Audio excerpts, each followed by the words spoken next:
Thank you, everyone. Just let me brief on the topic of the panel today. So we're going to talk about make security training feel like practice and not a burden. So my name is Dip Jung Thapa. I'm one of the co-founder and CEO at Threatcop. Let me start with a thought. What if security training wasn't something people feared or avoided, but something they practiced regularly, like building a skill instead of completing a task? So too often, security training feels like a checkbox, a module to click through, a quiz to pass, a reminder to forget. But attackers don't wait for annual training. They exploit moments of real world decisions. A suspicious link on Slack, a message on WhatsApp, an unexpected phone call, or a USB left on the desk. They play with our emotions. That's the most important thing. Emotions like fear, like urgency, complacency, greed, presence of mind, all of this. So today's panel, Make Security Training Feel Like Practice and Not Burden, is about how we move beyond compliance checkboxes to engage behavior driven learning experiences where security awareness is part of culture, not an annual task. We are joined by three leaders who are driving this shift in how organizations think about security, people, and practice. So let me introduce our first panelist, Preetham Nayak. Preetham is a passionate cybersecurity professional with deep expertise in human centric security programs. He has led enterprise and product security initiatives across major technology organizations and is actively involved in cybersecurity communities like the CISO Society and Eventus governing body. Preetham focuses on creating training that resonates with real user behavior, turning abstract policies into relevant practice. His approach emphasizes learning by doing practical simulations and fostering a culture where secure choices feel intuitive, not intrusive. Thank you so much, sir, for joining our panel. Thank I'd you for like, having me. thank you, sir. I'm going to introduce our second panelist, Mr. Ashok Kakani. So Ashok is a cybersecurity executive known for building high-impact business-driven security programs across global enterprises. As Chief Information Security Officer at Compunel, he champions methods that empower people using engaging training, interactive scenarios, and creative reinforcement techniques that make learning feel like practice and not punishment. His work bridges the gap between security requirements and human experience, helping organizations build habit that stick. Welcome, Ashok, sir. Thank you. Thanks for being part of the panel today. Thank you so much, sir. Now I'm going to introduce our third panelist, Aruneesh Salhotra. Uh, Aruneesh is a seasoned cybersecurity leader for the past 20 plus years of experience across AI security, DevSecOps, enterprise risk, and human security management. He is currently the CEO and CISO of SNM Consulting and a key contributor to global OWASP AI security initiatives. A frequent speaker at leading industry forums, he brings deep technical expertise, strategic insights, and a strong focus. Together, they will explore how organizations can shift from mandatory modules to meaningful practice, make training relevant to daily decisions, and embed security as a valued skill, not as a burden. So let's dive in into the questions that we have noted for today's panel. My first question goes to uh, Preetham sir. So this question is around security training versus real threat. The question says most organizations invest heavily in security training programs, yet employees still describe training as something separate from their real work, something to complete, not something that prepares them for real attacks. From your perspective, why does security training still feel disconnected from the way social engineering actually happens inside the organization?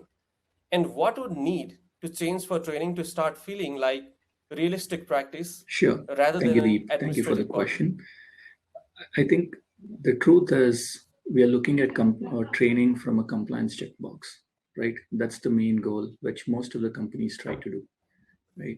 Um, if the challenge is, if you're trying to simulate the real world, right, there are gaps in terms of your training infrastructure, in terms of your capabilities of your technology or the tool stack that you're going to use to try and simulate it. So to overcome those, people try to see what are the things that we can do as an immediate thing, right? From a compliance perspective, okay, let's take training A, training B, training C. Let's do that in a quarter or a quarter basis, or maybe an annual basis, right? Let's complete that. Now, the second part is if you try to focus on the real attacks, right? How are you going to provide that from a training perspective to your end users is very, very tricky. You don't want to try to use that or at least emulate it in a way it is safe, right? You don't want to create a panic. There is a very thin line between create a panic and trying to train users. So if you don't get that right, it's going to create chaos within your organization, right? What we try to do here at our company is provide near to realistic training, right? Wherein we try to factor in the human emotions, and that's the key, right? At the end of the day, our training has to be centered around human emotions and the goal with are they actually learning and are they able to make it a personal factor, right? When you try to make it a personal factor, people try to learn from it. If it's just from a, oh, I have to sit through a 15-minute training or a 30-minute training, the goal is defeated, right? Wherein people are not actually learning from it. So end of the day, it comes down to, are you trying to do the training just from a sake of training perspective or from an actual learning perspective, right? So that defines how people or companies approach to it. Uh, I'm not sure if I went on a different tangent here, but hopefully that provides context. Yeah, absolutely, sir. I mean, it makes totally sense. And even in Threatcop, we try to make training super fun, and also we try to see what is trending at this time. So let's say deepfake, for example, is super trending because of the enablement of AI for everybody. So we are very aggressively focusing on deepfake related content, deepfake related gamifications, so that we can train everybody, all of our people that are using our platform, I before like anybody the tries word, to if I hack can them take a through minute deepfake. here, I like the Yeah, usage of the word gamification, right? yeah. It definitely creates a nice way to embed training into your culture, right? Provided the leadership is okay with it. In my previous organization, our leadership liked it, right? So when we introduced gamification concept in terms of training, right, they wanted to basically outdo each other, right? So that's a nice way to incorporate training within your culture or within your company. But the key part is your leadership going to back that part? That's going to be a key part. Yeah, absolutely. I think the more aware the leadership is, the management is in terms of understanding that training is No, I important. think I think more easier I the have job a is for different CISO. opinion, right? Sorry, I'm taking time away from my panelist here, but leaders do understand the importance of training, right? But for them, training is something which can be an inhibitor. At the end of the day, if they're able to take away the time from training and invest in generating revenue, they would choose to do that, right? Because end of the day, everyone is in the business of making money, generating revenue, right? If we can try to balance that out and make it a part of the goal, right? And not say that, oh, you have to mandatorily do this, right? Wherein they shouldn't feel that it is something that is basically adding to my additional job responsibility, then you're successful. If not, no matter whatever you try to do, you will always have that pushback.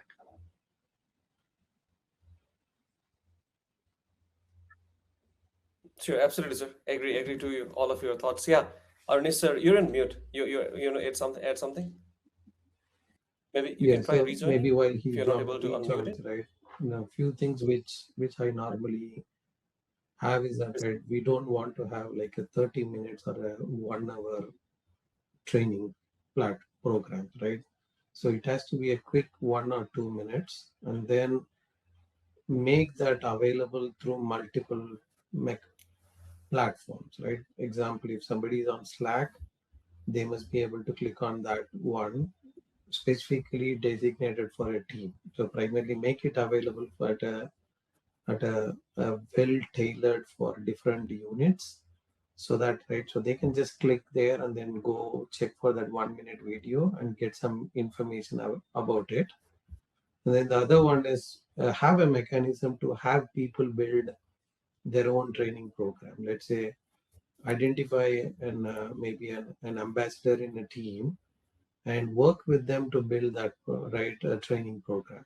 So that way it is more relevant to them and identify the risk related to their business, rather than having one common 30 minutes or 1 hour video which is of no value related to that particular business unit. So that will be my input as far as how to make it effective. So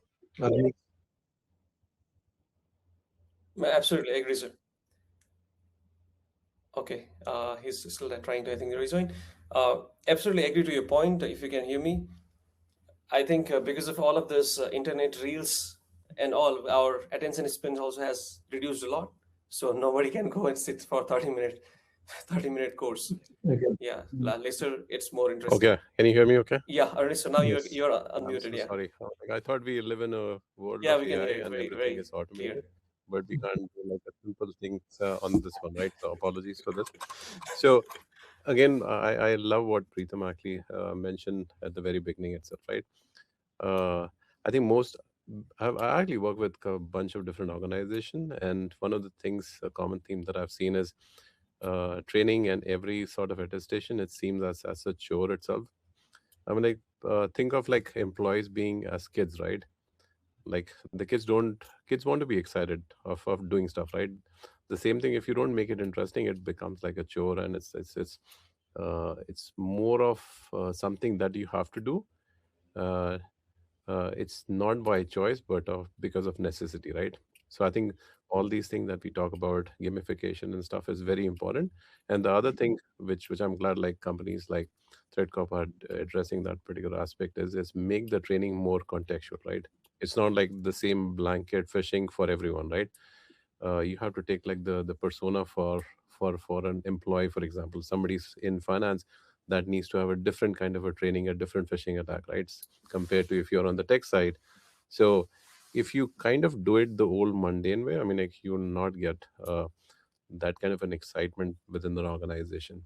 And again, I know one organization, people would say, okay, oh, what was the answer that you did for this particular question, right? So there is no honesty in this one, right? So there is, because there is no excitement. So if you kind of change the table around and say, okay, oh, we have this particular exercise and I'm learning something new about, say, defect detection, right? Again, that's a very hard problem to solve, but like, people want to actually be excited, not going like 20 years ago of doing the old way of doing stuff, right? So like the way I approach this one is like treat employees as kids, and make them excited about what you're actually uh, asking them to do, right? Again, audit is an important aspect, don't get me wrong, but I think there is a different way of enforcing or asking people to do that. Can I chime into what Arnish said here? Perfect. And Yeah, from a training absolutely, sir. standpoint, Please. we need to understand that not everyone is equal, right? The way I look at a training and I understand and massage that words or the content is different to what probably you could do, Deep, or maybe Ashok, or maybe Arnish, right? So putting everyone at one single level and saying, okay, we are going to send one blanket training module for you to learn may not be helpful for anyone, right? The training should be catered based on your level of understanding and to what Ashok sir mentioned, to your job roles as well. To try to combine both, right? If someone is very good at detecting, let's say, deepfakes, you don't want to bombard them with trainings related to that. You want to make sure that you cater your training to other facets or technology or areas where they may be lacking, or where they may need more improvements, right? So behavior, your training has to accommodate based on the learnings of that particular individual.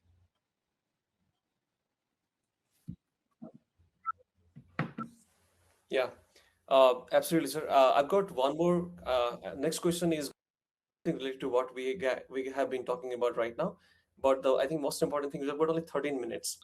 Sorry, Deep, you're breaking in and out. Yeah, I'm yeah, not sure you if are it is breaking. only Yeah, me. good now. I think now So, you're back. am I okay? Am I okay?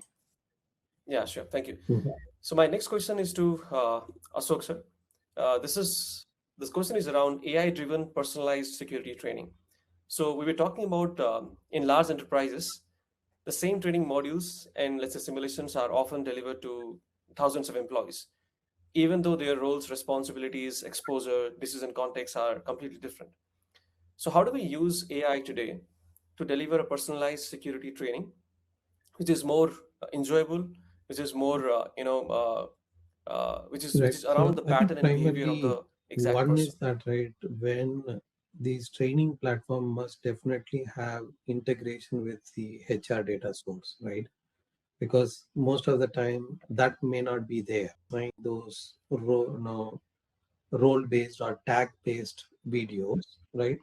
And then the second one I also see is that whether there is a mechanism for individual to choose one of those three, right? Normally, if you see that YouTube, you get maybe an advertisement, but you also get an option which one you want to pick and choose, right? I think it will be better to have in the platform, you get a chance to pick and choose one of those three, right? Where you give a persona what is that about, right? So that may have more interaction. And then the second thing is that try to put some and maybe right some tokens or anything as part of it, right? So you have motivation, right? So hey, when you're doing this video, you may see maybe a coupon code somewhere in the video. If you find it and submit within next 24 hours, you get a chance to win $100, right? So make that more interactive so that now even that 5 minutes video, they concentrate from end to end, right? So that would be what my recommendation will be.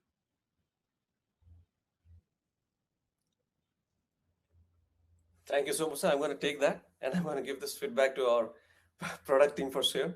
This is an interesting incentive for going through the training, I'm sure.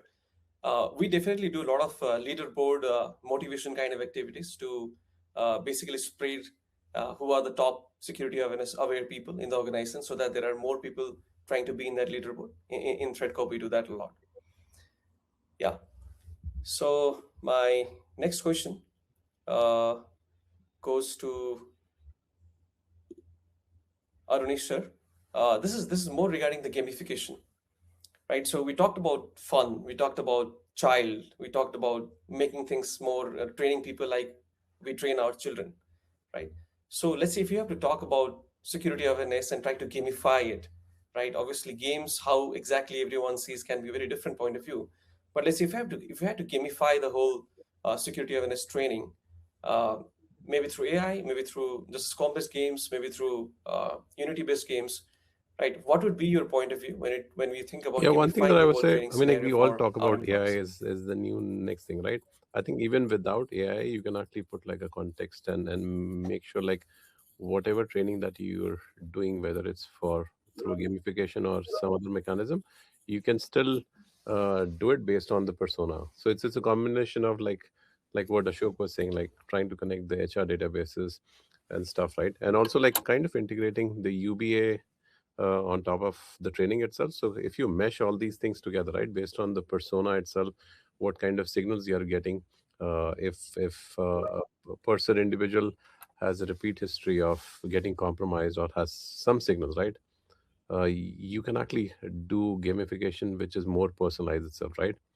And again, there is one particular point in the previous question that I wanted to add, which I want to actually mention before I answer this question is, if you truly look, why is every organization's sending a reminder on the last day to employees, or you have not completed that stuff, right?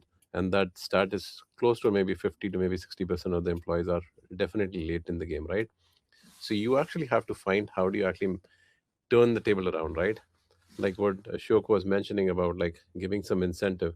I think many organization, and I cannot name any organization, what mistake that they say, okay, or we're going to recognize on a leaderboard within the company, right? That's not their primary responsibility. If you are coming from the CFO organization or coming from tech, your role is very, very different. So it becomes important for security organization, people who are actually leading the awareness training itself, to make it more interesting itself, right? So gamification is definitely one of those things, right? You have to incentivize beyond like okay leaderboard chart, right? Nobody really gives unless it actually is linked back to your performance review. Like I used to work for enterprise before, and it was always like, do I get some extra credit when the performance review is happening, right? So you need to actually tap into human psyche if you really want to tap in the right way. So making it interesting, obviously, but you also have to understand what incentivize people, right? Money, recognition by putting something on leaderboard doesn't incentivize people, right? Because they are looking for much bigger accolades.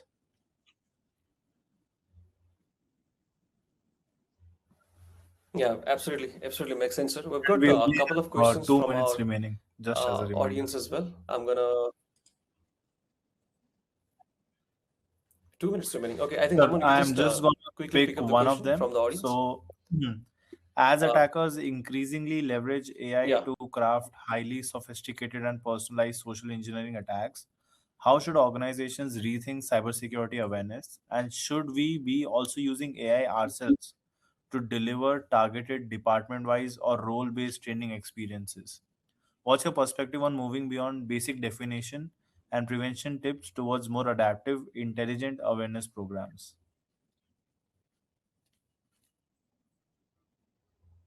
Yep. Anyone this who wants question to can go be ahead. picked by anybody. Can I answer? I mean, like I'll very. So last year I was in a Yeah, panel yeah, in yeah, Dubai, and absolutely, after sir. the panel, I Please. took a picture outside that area, right? And I ran it through. There is a model by Hicksfield which actually takes that image and create like a scenario that somebody is punching, right? And I have this I've done this social experiment at least with 270 different people, out of which half and half, right? Half were security professionals, half were like non-tech, right? 92% of people who are non-tech failed for this. But an alarming thing is like almost like 42% of security professionals fail for this. And we expect that security organizers, security leaders know. Again, deepfake is the hardest of the problem, right? And it's going to become more and more problematic for organization. There are no tools which have like a uh, or rather like I would say like most of the tools that are there in the industry is has a high number of false positives. So if you are dealing with that particular thing, I mean, like that's the current state of thing, right? So if you are talking about uh, like how do you actually lost my train of thought. I will probably pass it to somebody else. Yes. So primarily, right, I think one thing is that no, Yeah, you cannot rely that no phishing or just awareness is going to fix all the problem, right? So always is have a layer in defense, and primarily, right, put multiple controls in place. Even if I accidentally or intentionally click on it, what type of controls you can have it, right? One is even first have a process in your email security to not even get those email coming into your inbox, right? That is one. And even if I click on it, can I have a sandbox platform Hmm. so that it doesn't open up, right? And third one, even if that is not covered, can I cover it as part of my endpoint security? So that will be number three, right? Even at that particular time, if it is not able to cover, can I cover it at the exit gate, right? Whether it is your proxy or whether it's your firewall, right? Always think about is layer and defense. And primarily, if somebody is managing a critical uh, infrastructure, then their regular account must not have access to that application. So it has to be a privileged account, and then they have to go through multi-factor authentication or a different mechanism to use that particular tool or technology. So that's how I see it. So because you cannot just rely on training and awareness alone to solve any problem.